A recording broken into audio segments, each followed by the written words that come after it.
নমস্কার বন্ধুরা, সবাইকে স্বাগত জানাই আমার নতুন সুন্দর আর একটা ভিডিওতে। আমি অনিমা মল্লিক আর আপনারা দেখছেন Bengali food with Anima cooking channel. আজ আমি শেয়ার করব ঢেঁড়সের খুব সুন্দর একটা রান্না, ঝটপট রেডি হয়ে যায় আর খেতে অসাধারণ লাগে। তাহলে চলুন রান্নাটা শুরু করে নেওয়া যাক। ভিডিওটা শুরু করার আগে একটাই অনুরোধ, ভিডিওটা যদি ভালো লাগে তাহলে লাইক, শেয়ার এন্ড সাবস্ক্রাইব করো। আমি এখানে 500 গ্রামের মতন ঢেঁড়স নিয়েছি। ঢেঁড়সগুলো দেখেই বুঝতে পারছো একদম ফ্রেশ। ঢেঁড়সগুলোকে প্রথমে আমি এরকম করে কেটে নিয়েছি। আমি ঢেঁড়স গোটা গোটাই রাখছি।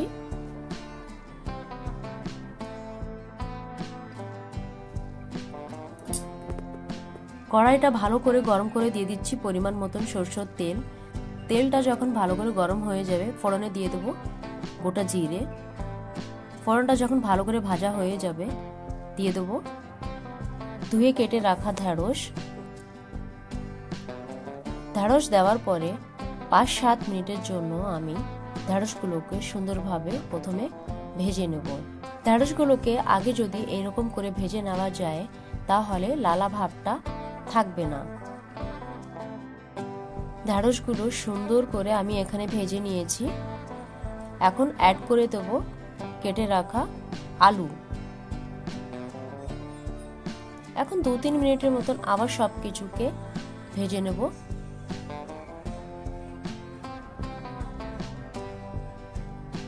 এখন অ্যাড করে দেব পরিমাণ মতন লবণ, হলুদ লবণ অ্যাড করে আবার সবকিছুকে ভালো করে মিক্স করে দিতে হবে।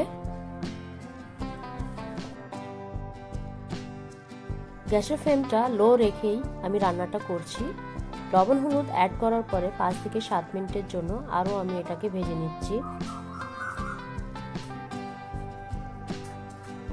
সুন্দরভাবে আলু আর ভেন্ডি এখানে আমি ভেজে নিয়েছি। এখন অ্যাড করে দেব জিরে পাউডার, ধনে পাউডার আর রেড চিলি পাউডার।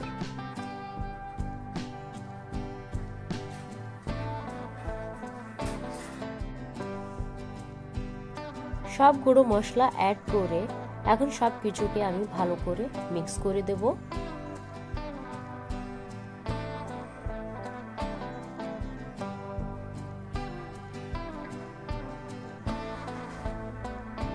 সব গুঁড়ো মশলা এখানে ভালো করে আমি আলু ভেন্ডির সঙ্গে মিক্স করে নিয়েছি।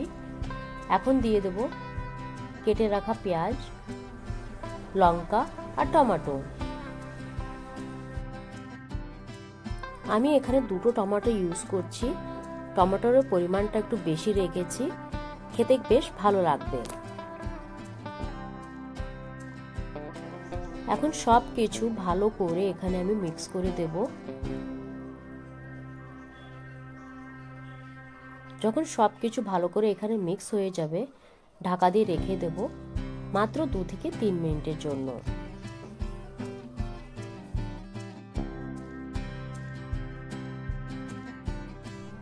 3 মিনিট পরে ঢাকনাটা খুলে একবার দেখে নেব আলুগুলো সেদ্ধ হয়েছে কি না। আলুগুলো পারফেক্টলি এখানে সেদ্ধ হয়ে গেছে। একদম রেডি হয়ে গেছে ঢেঁড়সের এই রান্নাটা। এইভাবে ঢেঁড়স রান্না করলে গরম গরম রুটি কিংবা পরোটার সাথে খেতে অসাধারণ লাগে। কে কে ঢেঁড়সের এই রান্নাটা খেয়েছো অবশ্যই আমাকে কমেন্টের মাধ্যমে জানিও। আমার এই ভিডিওটা যদি ভালো লাগে তাহলে লাইক, শেয়ার এন্ড সাবস্ক্রাইব করো। দেখা হচ্ছে পরবর্তী অন্য কোনো ভিডিওতে। ততক্ষণের জন্য টাটা।